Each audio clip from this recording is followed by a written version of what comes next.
Hi guys, it's Dan here. Right, so one of my reading goals, tentative reading goals for this year, is to reread some of my favourite series of all time. So, with that in mind, I've whittled it down to 5 that are probably going to be the first ones that I go through. We'll see how many of these I get through this year, because there's also a bunch of series that I want to read that I haven't read yet. There's a couple of series, actually more than a couple of series, that I've started and I want to finish. So I'm going to be also going through those lists. But anyway, these are 5 series that I want to reread, hopefully in 2019. We shall see. Don't hold me to that.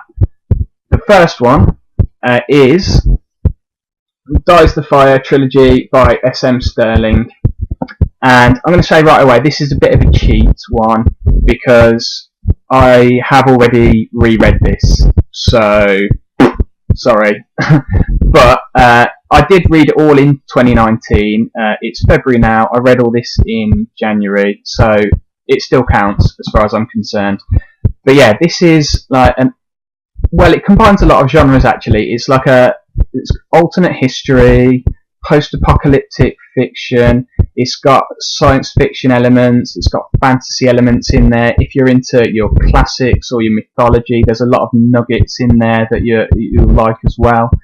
And the basic premise is that in 1998 there's this global catastrophe, and all high technology stops working.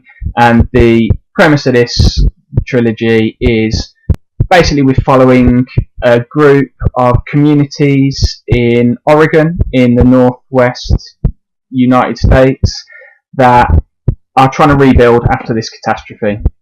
I won't go too much into it because, as I say, I've already read it and I've uploaded reviews of this already. So go and check them out if that sounds interesting to you. The next one I've got is a bit easier to pin down genre-wise. It is historical fiction, which is probably, along with fantasy, what I mainly read, fiction-wise, that is. And that is The Last Kingdom series by Bernard Cornwell. King of historical fiction, Bernard Cornwell.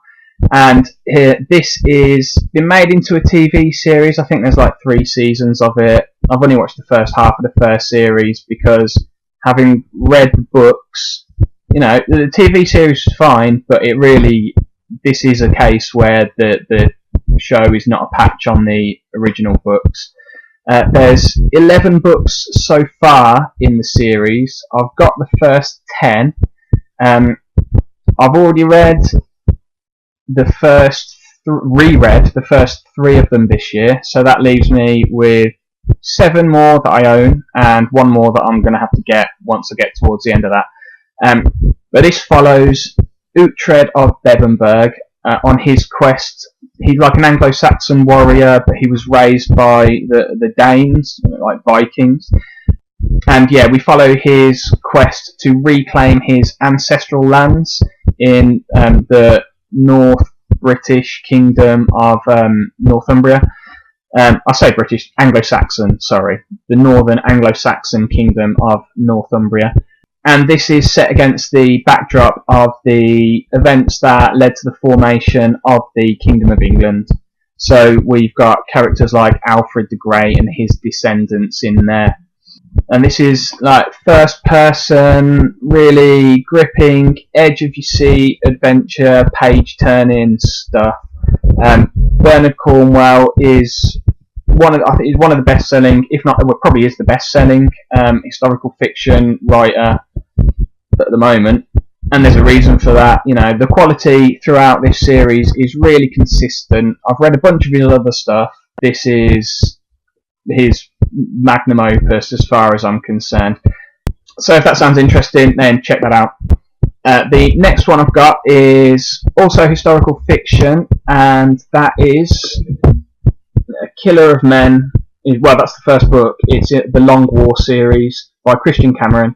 There's 6 books in this series, and they are set in like the first half of the 5th century BC, during the Persian Wars between obviously the Persian Empire and the Greek city-states of the sort of Eastern Mediterranean at the time. This is another first-person, really action-heavy, high-adventure series. We follow Aranestos, if I'm pronouncing that right, of Plataea, who is a Greek warrior. Turns out he's like an awesome warrior, as they always are in these. But that's a trope that I get behind. I'm totally fine with that. I really enjoy that. And obviously he plays a massive part. You know, he's a fictional character, but he plays a massive part in the events during the series. Again, really gripping, page-turning stuff. Christian Cameron, I only discovered him relatively recently, like in the last 4 years, but he has immediately shot really high up in my estimations, in my imaginary author rankings that I've got in my head. So definitely worth a read. The 4th series that I've got, another historical fiction one. You might tell that I really like historical fiction, and that is by another real big name in the genre as well, Conqueror. And the series is the Conqueror series. This is the Wolf of the Plains, the first book in the series. Slightly different writing style, with third person, multiple character perspectives. And this follows the sort of rise of the Mongol Empire, starting with Genghis Khan's youth and going all the way through to his descendants when the Mongols control, I don't know, most of the most of the known world at the time. This, I would say, is sort of grander in scale, more epic in scope than the Cornwell and Cameron series. But I think it'll be a nice change up after those couple of series, just because of the more character work in there, because you're not just concentrating on the one main character. So yeah, it's another one I'm looking forward to and that I recommend you checking out. The final series that I'm going to be rereading, bit of a change up from those ones. This is a fantasy series, and if you're into fantasy at all, then you will, I'm sure, have heard of this. And that is Kingkiller Chronicles by Patrick Rothfuss. This is The Name of the Wind, the first one. There's another book, A Wise Man's Fear. There is supposed to be a third one coming out at some point, but that's been the case for, this is another George R.R. Martin thing where it's been saying, yeah, there will be a next book, and there hasn't. But, whatever, he's got his own life, I'm sure, so that's fine. But the first 2 books in this series, which, as I say, I've read, are just, honestly, I've never heard of it before I picked it up. I saw it in a like charity shop, read the blurb, thought, oh yeah, that looks good. I haven't read any fantasy in ages, probably since I was a kid, really. But I thought, oh yeah, I'll pick this up, read it, and I was absolutely blown away by it. I mean, don't get me wrong, it's not like a perfect book. It's got some problems, but I won't go into them here. But Patrick Rothfuss's voice as an author and his prose, and this is what everyone says in their reviews of this, but his prose is just absolutely mind-blowing.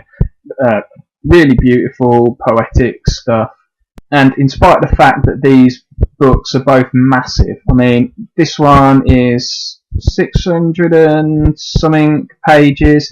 The other one is even longer, and not only is it longer, but the book is like this much taller as well, so every page has got like more words on it.